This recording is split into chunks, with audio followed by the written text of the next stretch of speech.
few months ago, I got to the Netherlands and I thought that this was going to be the, permanent place to stay. Unfortunately, things were too stressful. I mean, we're still friends. Okay, small update. How do I say this? Swift and I broke up, but that's don't text me. Don't buzz me while I'm live. What you doing? Shut up. Don't do that. Mute, silent, no buzz. Okay. So yeah, that kind of happened. I've been kind of emotionally shell shocked about it for a couple of days about him.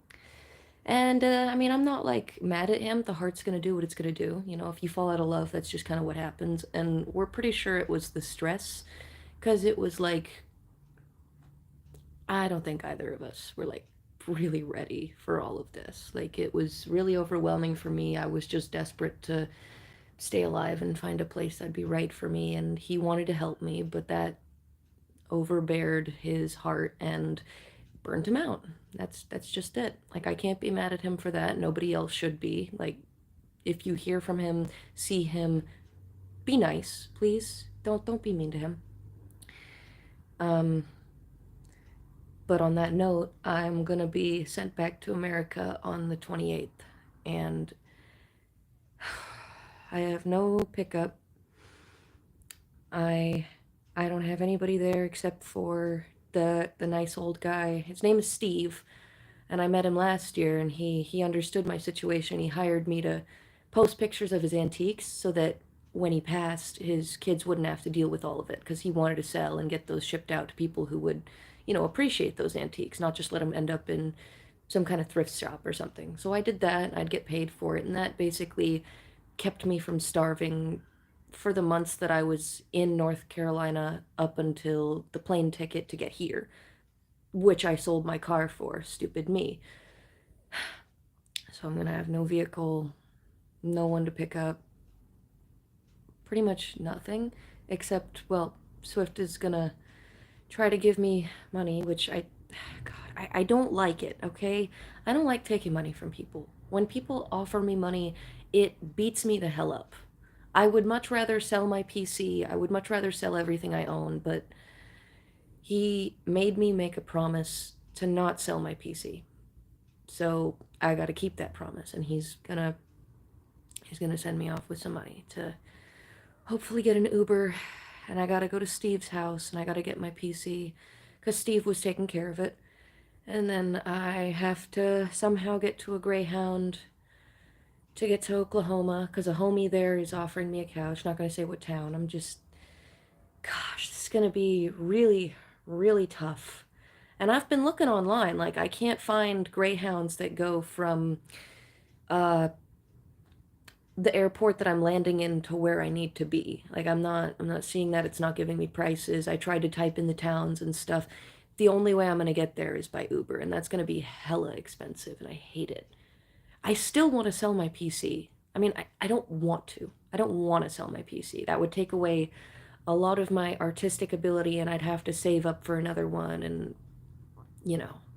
But I finally come to the conclusion that after bouncing around America homeless, trying job after job after job, I can't work. My bipolar disorder and ADHD just gets in the way too much, and I need to get tested for PTSD, because the dangerous neighborhoods that I stayed in my car, the narcissistic assholes who wrung me out like a cloth, it's all had a really big impact on me. I feel scared.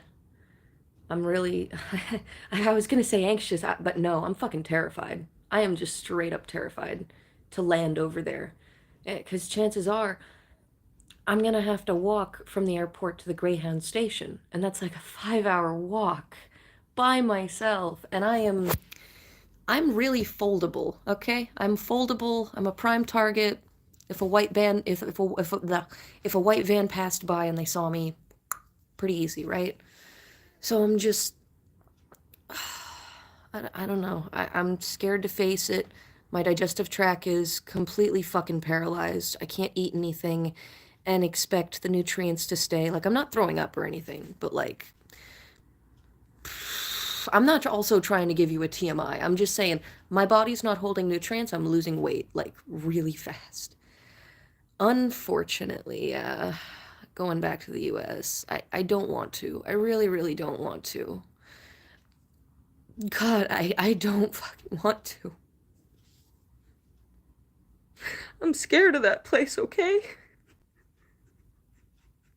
I'm really scared of it.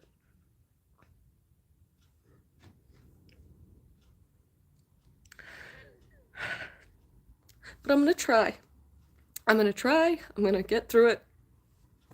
I'm gonna get to Steve's house. I'm gonna get my stuff, and I gotta be so fucking careful too. I'm gonna have to scan everybody. I'm gonna have to make sure that they're not just being nice to me, you know? I have to make sure that they're actually kind and they're not just trying to take advantage of me or drag me off into the dark, and that scares me the most. And I don't know, like once I get to Oklahoma, that's it. I'm safe. I'm with homies. I'm gonna be fine. I'm gonna apply for disability, but God, ugh. I'm be dead ass. I don't know, man. And I can't stay with Steve because, well, the reason I had to help him sell his stuff was because he was going out by cancer, and he's on his deathbed now. He can't do more than sleep. I talked to him and I've asked him how he's feeling, and you know, the most he can do is leave the key under the mat and let me stay in his house, and I'm grateful for it. I just don't know how I'm gonna get there. That the airport is in the middle of North Carolina, and I gotta go all the way to the east coast of that state. And whether it's a Greyhound, whether it's an Uber, it's gonna be so fucking expensive. And I don't want to take from people anymore, man. I stayed with a friend in Nebraska, in Iowa, in Florida, and in North Carolina, and I feel so bad about taking up their food and their money and their amenities. And it fucking wrecks me, man. The only reason I'm still alive, like I'll be honest with you, the only reason I'm still alive at this rate is because all the things that people have sacrificed just to keep me alive and keep me going, I can't disrespect them like that. Ending it all would be the biggest slap in the face I could ever give anybody. I can't do that to them. But I'm tired of being scared. I'm tired of being hungry. I'm tired of being afraid that someone is just going to yoink me off the street. I'm scared. I am scared.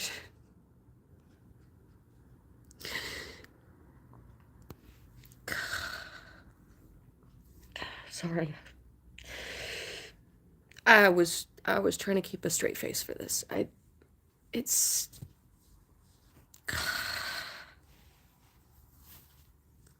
I'm really trying here. I think I need a minute. But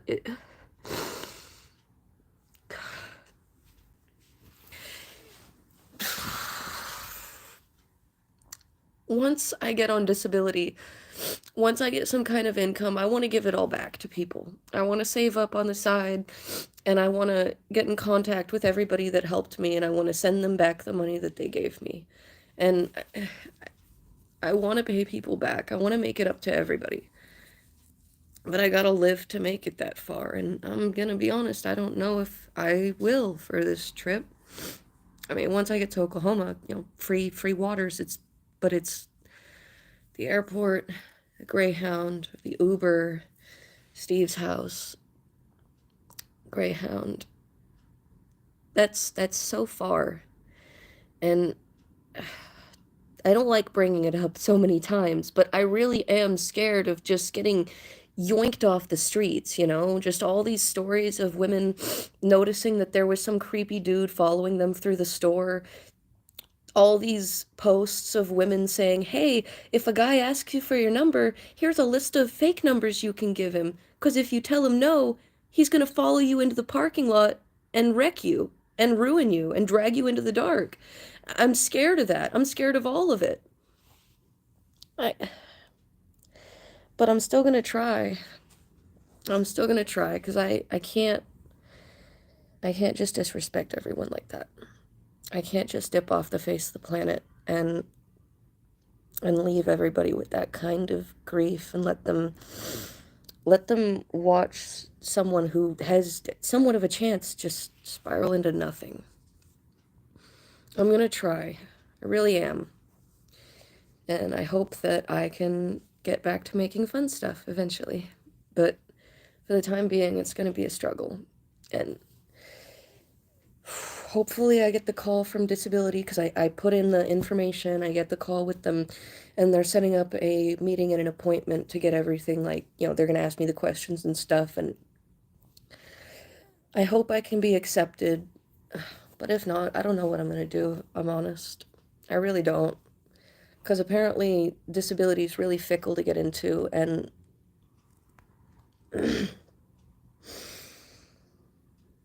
I just hope they say yes. I really do. Because I can't do it. I can't support myself. I can't work. I tried so hard. The first place, let's see. Well, the first place that actually accepted me was a warehouse, and then I was living in my car and I had to go to Florida because the winter was coming in and I wasn't going to make it in that insulation. Yeah. And thank you. Uh, the next place I tried, well, when I moved to Florida, I tried working for a smoke shop. They let me work 2 days out of a week for 2 weeks, so 4 days total. And then they said I just wasn't the right fit. But I was willing to do all the menial tasks, all the cleaning, everything that I could in order to learn the materials until I could work at the same functionality as everybody else. They didn't want that. They wanted me to get it like that. And that, my brain doesn't work like that. It just doesn't. Next place I tried was a carnival. And this one pisses me off the most because I used to work at a carnival. I used to work the water race games in Virginia Beach Fun Park, okay? I used to sit there and go, come on up, pick a seat, pick a pistol. First one at the top picks the prize. And that was my whole day. I was fine with that. But working at this job, all the people all around me, I started getting a tightness in my chest. I started getting just my thoughts locking up. I started having a panic attack. I started having a breakdown. And I was so mad afterwards because I did it before. I was the best advertiser they had on the Midway. They told me. And it bothers me so much that has this entire experience really ruined me that hard? Am I really that dysfunctional just because I don't know. Trauma is weird, man. Trauma, the neurons, all that. I need a therapist. I need a freaking therapist. But, until I get to that point, I appreciate all the comments and I appreciate the support. And I hope to see you soon. And I hope to make it to the end of this tunnel safe. But I hope you guys have a good day even more. It's been nice updating you. Sorry about the tears.